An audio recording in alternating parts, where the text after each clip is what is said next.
আমার ছোটবেলায় আমার মনে আছে, আমি মাদ্রাসার থেকে আইসা বারান্দায়, বাসার বারান্দার মধ্যে বসছি, মোড়ার মধ্যে। কুমিল্লা শহরে আমাদের বাসা ছিল।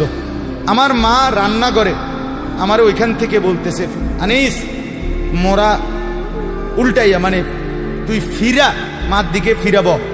আমি মার দিকে আরেক দিকে তাকাইছিলাম, তা আমি ফিরা বসছি। তাই বললাম, মা কি হইছে? ওই ঘরের জানালা দিয়া ওই বাড়ির পাশের বাসার কাজের মেয়ে তোর দিকে চাইয়া রইছে। মা এটা দেখছি, এই জন্য তোরে বলছি ঘুরা মার দিকে ফিরা বসতে।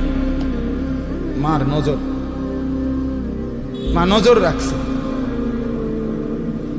আমি জীবনে একবার, শুধু আমার পুরা জীবনে একটা সাদা টুপি কিনছিলাম একবার, যে টুপিটার মাঝখান দিয়া ছোট্ট ছোট্ট লাল লাল এই ছোট্ট ছোট্ট কটা ফুল ছিল লাল কালারের।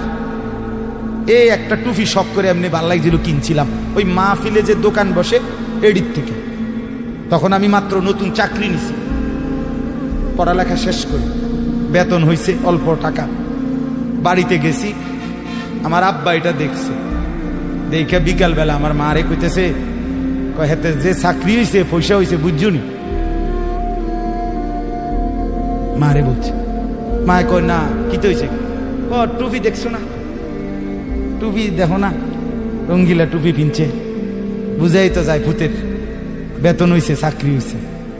রাত্রে আসার পরে মা, আমি বাহিরের থেকে আসছি, আরে মা আমারে বলছে, ভূত তোর আব্বা মনে হয় টুপিটা পছন্দ করে নাই, সারা জীবন তোরে সাদা টুপি পরাইছে, তুই কিনলে গায়ে লাল ফুলওয়ালা টুপিটা কিনলি। এই যে খুলে রাখছি, আর কোনোদিন পড়ি না। বাবার নজর, মার নজর। আমার ভাই, বাপ মার সেই আদর সোহাগ। আমি জীবনে একবার আমার আব্বারে বলছিলাম, আব্বা আমি একটা মাদ্রাসার ব্যাপারে, যে আমি এই মাদ্রাসায় পড়তাম না, আমরা অন্য মাদ্রাসায় ভর্তি করার।